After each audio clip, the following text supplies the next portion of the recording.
तुमसे दूर जाने की ख्वाहिश नहीं, पर तुम्हारी शक की डर से बहुत डर लगता है। तुमसे दूर जाने की ख्वाहिश नहीं, पर तुम्हारी शक की नजर से बहुत डर लगता है। This is what people are telling this government. Honorable Chairperson, sir, Honorable Chairperson, Madam, I've been allotted 18 minutes by my party, so I hope I'll be able to get the entire 18 minutes. I'm starting my stopwatch now. I rise today on behalf of the All India Trinamool Congress to dissect and oppose the Finance Bill 2526. Albert Einstein famously said that the hardest thing in the world is to understand income tax. Similarly, we find it very hard to understand why this government's taxation policy continues to widen the stark divide between the two Indias. A Kuber's India for the elite and the privileged, and another, Vishwakarma's India, for the masses who are bearing the brunt of this government's economic mismanagement.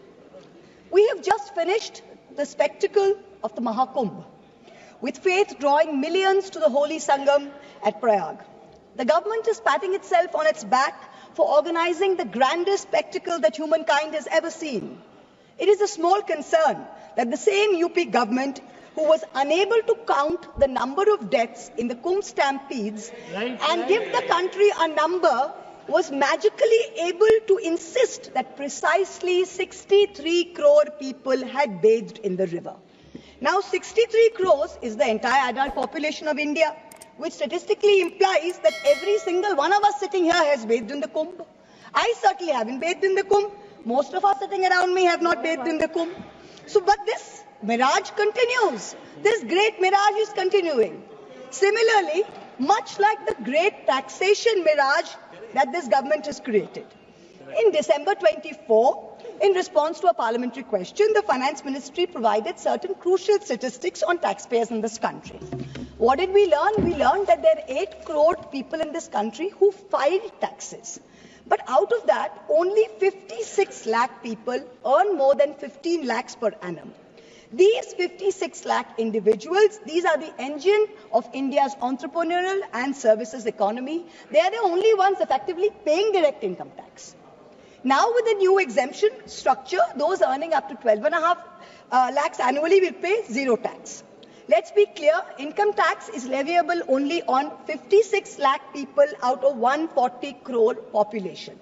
Yet, we have a massive income tax department with supernormal snooping, police-like powers and unchecked discretion operating under the pretense of enforcement. What is the purpose of this? The 56 lakh people at least have a graded tax system, but for the rest of India, Vishwakarma's India, there is no relief. For the 139 crore people in Vishwakarma's India, GST is the great equalizer, but in the most regressive way possible. In financial year 23-24, the Government of India collected 20 lakh crores in GST, which comes to about 15,000 rupees per person. So a billionaire and a daily wage earner both pay GST on food, on transport and essential commodities. The government has done nothing to alleviate this burden. There is no discussion on reducing indirect taxes on essential commodities, no roadmap to ensure fairer wealth distribution. All social sector spending has actually seen contractions. Let me give you a few examples. The finance bill mentions an health and education cess of 4% on income tax. No problem. Everyone's happy to pay this if it goes in the right way. You're taking our money, fine. The Kothari Commission in 1966 had said that 6% of India's GDP must be spent on education. Successive national education policies, including NEP 2020, insisted 6% of GDP must be spent on education. What are we spending today? Around 4.5%. What is China spending? 6.2%. This government's own national health policy of 2017 said that public health must account for 2.5% of GDP. What is this government spending today in the last budget? 1.94%. We must be the only country with a declining spending in health.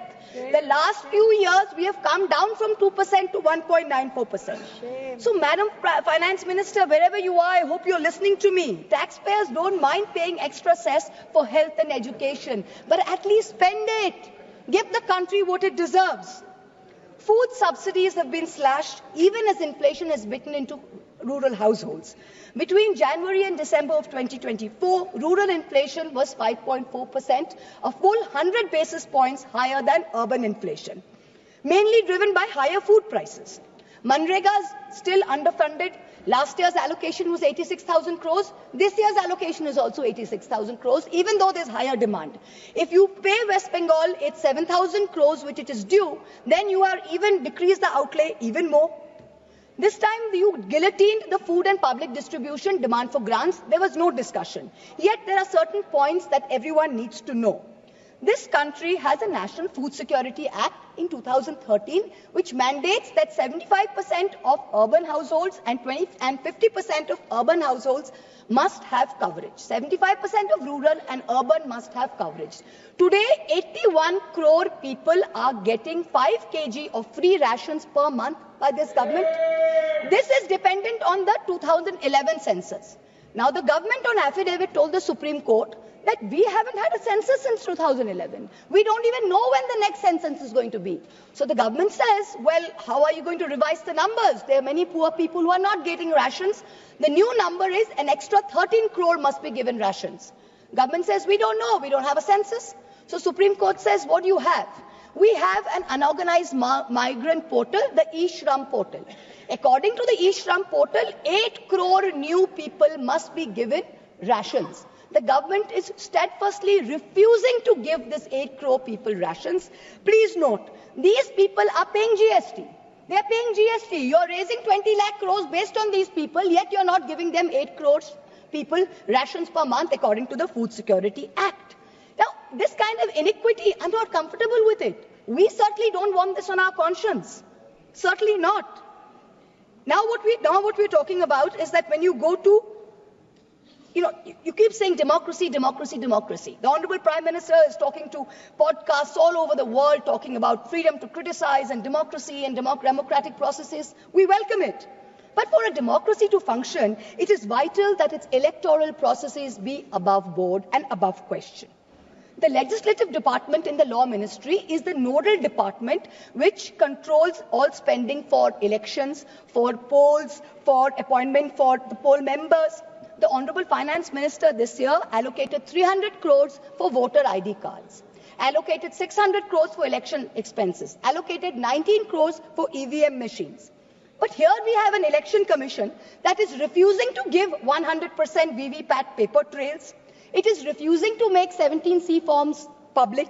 It is refusing to give us new additions and deletions to the voter list. It is refusing to explain how duplicate epic cards are being issued in Murshidabad and in Gujarat. So spend taxpayers' money, but use it in the right way. We need some answers. Now let us examine the myth and the reality of this government's growth story. The Honorable Finance Minister claimed that India will grow at 6.5% next year.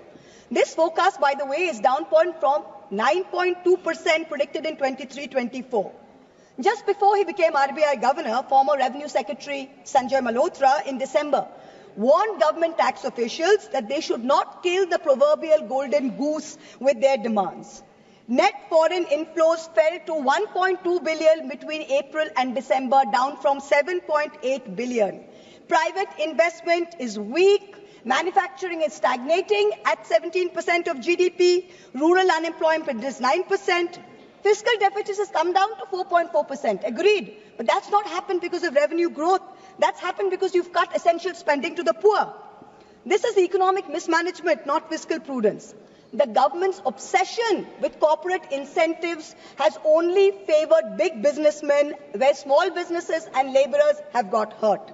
You slashed corporate income tax in 2019 from 30% to 22%. Has private investment picked up? No. So who have these tax cuts benefited? Let me look at just one example. Let's not forget that all tax rules are written for Vishwakarma's India, not for Kuber's India, not for favorite businessmen. When it comes to crony capitalists, there are special rules. Please listen. In 2016, there was a rule that there can be no SEZ which has only a power plant. No power plant, only SEZ. But for a very special friend, Mr. A, this was done in Godda, Jharkhand. Mr. A received not only billions in benefits during the capex phase, but receives an ongoing benefit on no import duty for importing coal, no coal cess, no domestic supply obligation. Savings of clean energy cess were 320 crores per annum, custom tax and GST benefits were another 2,000 crores. Now that things with Bangladesh have soured, the government has said you can sell power domestically, but have you recovered the back interest and the taxes which were meant for the SEZs? Plant was built by a Chinese contractor with Chinese equipment, customs duty free, GST free, tax free, not using Jharkhand coal, not giving Jharkhand power, not paying clean energy cess, and currently employing less than 1,000 people. For some people, rules, laws, acts mean nothing. गरीब लहरों पे पहरे बिठाए जाते हो, समंदरों की तलाशी कोई नहीं लेता. Stock market investors, corporates, small business owners have all become victims of the worst kind of tax terrorism. According to the last budget receipt of July 24, total income tax under dispute was 10.5 lakh crores. This figure has doubled from 5 lakh crores in 2015 to 10.5 lakh crores now in 23. So much for the promise of eliminating tax terrorism. When you're looking at the CBDT's Action Plan 24-25, it gives us data on pending appeals. It's telling us every year there are more pending appeals than appeals which are being disposed of. So what kind of dispute resolution are we managing? It is estimated that there are 6 lakh pending appeals today. The Indian IT tax department has followed an adversarial approach. It unnecessarily pursues all appeals at all levels, regardless of outcome. And all your department officials, there is absolutely no penalty on pursuing frivolous regulation. So, kahin bhi kuch bhi case laga do. There's bad drafting of tax laws, different interpretations. High courts are providing divergent opinions. There's confusion. The judiciary simply cannot handle this mountain of pending appeals. More than 17.5 lakh Indians have acquired foreign citizenship of another country in the past decade. An estimated $21,300 millionaires left India in the past 3 years alone. तुमसे दूर जाने की ख्वाहिश नहीं, पर तुम्हारी शक के डर से बहुत डर लगता है. तुमसे दूर जाने की ख्वाहिश नहीं, पर तुम्हारी शक की नजर से बहुत डर लगता है. This is what people are telling this government. GST is a nightmare. You are having to wade through 100 different tax rates, including cesses. Multiple rates, ensuing confusion has facilitated an alarming GST evasion of 2 lakh crores, almost double the 1 lakh crore evasion that was there in fiscal year 2023. 18,000 fraudulent entries have been uncovered. Many more are likely. Senator Barry Goldwater, the Republican senator in the United States, famously said that the Income Tax Act has created more criminals than any other act of government. This is really proving true in India's case. Honorable Chairperson, the government's draconian taxation policies have turned our stock market into a breeding ground for tax uncertainty. Let's examine the facts. They're mind-boggling. 2004, capital gains tax eliminated, replaced by a 0.1% securities transaction tax. 2018, BJP government reintroducing 10% long-term capital gains tax. 2024, this long-term capital gains hiked to 12.5%. Short-term capital gains increased from 10% to 15% in 2018 to 20% in 2025. Securities transaction tax hiked by 60% in 2024.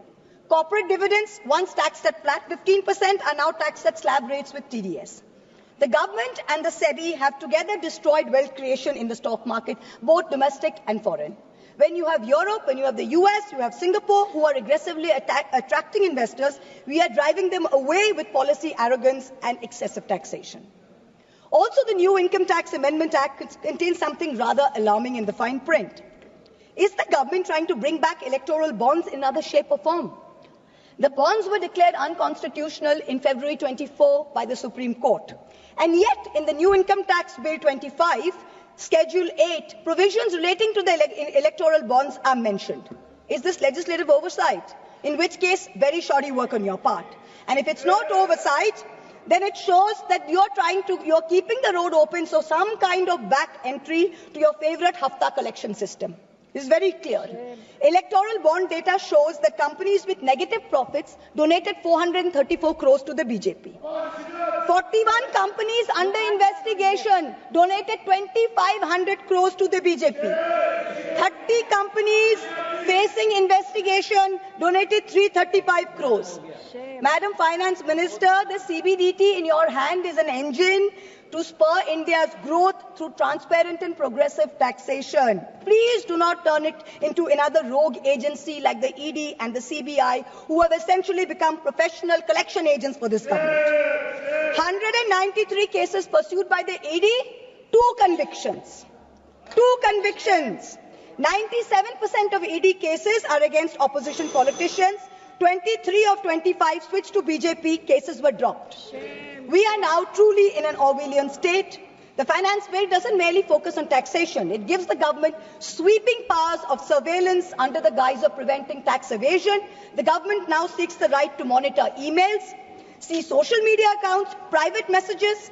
The finance ministry can share this data with the enforcement directorate, with the IT department and all other agencies. If 97% of this country is tax exempt, then who will the tax authority scrutinize? The poor 3% who are actually paying taxes, who are the hardworking individuals, who are propping up the service sector. Instead of using Pegasus secretly, the government is now openly spying in the name of suspicion. The new income tax law enables the sharing of information across 10 government agencies. Is this the government's idea of respecting tax-paying citizens who are funding its coffers? I've got time, madam, 2 minutes. While I always try and stick to the narrow confines of a topical debate, I am now going to take a cue from the Honourable Prime Minister, who so effectively managed to speak about Vasudhaiva Kutumbakam when asked a pointed question by the US media about crony capitalists and their accountability to the law. So I too am digressing to speak on an issue which has immense controversy and intrigue attached. The story about bundles of currency notes discovered in the outhouse of a judge of the Delhi High Court. Now, the veracity of the incident is still being ascertained, but the Godi media has gone to town debating whether the appointment of judges and how the government of the day must have a preponderant say in the appointment process. We saw the Sushant Singh Rajput case suicide and how an innocent woman was vilified by the Godi media, name dragged through the mud. Same thing happened in my case. Now you see this media are trying to mahol banao. They are trying to toe the government line to suborn the higher judiciary. Someone who cannot be named in this house, who presides over a neighbouring chamber, has already added his 2 cents and said how he thinks that the government should do away with the collegium system. Mark my words, just like the Election Commission has been emasculated by the government takeover of its appointments process, this brouhaha and media plants are the beginning of an effort to bring back something like the NGAC with complete government control and do away with the collegium system. No amount of money apportioned to the judiciary will be of any avail unless its independent character is zealously guarded. This is something that we in this House must be allowed to debate. Coming back to the finance bill, it is nothing but a testament to this government's flawed economic vision. I oppose this bill because it taxes the wealth creators, ignores, I've got 10 seconds, madam, ignores the poor and empowers the government with unchecked powers of intrusion. India deserves better. I end by quoting George Orwell in 1984. Every record has been destroyed or falsified, every book rewritten, every picture has been repainted, every statue and street building has been renamed, every date has been altered.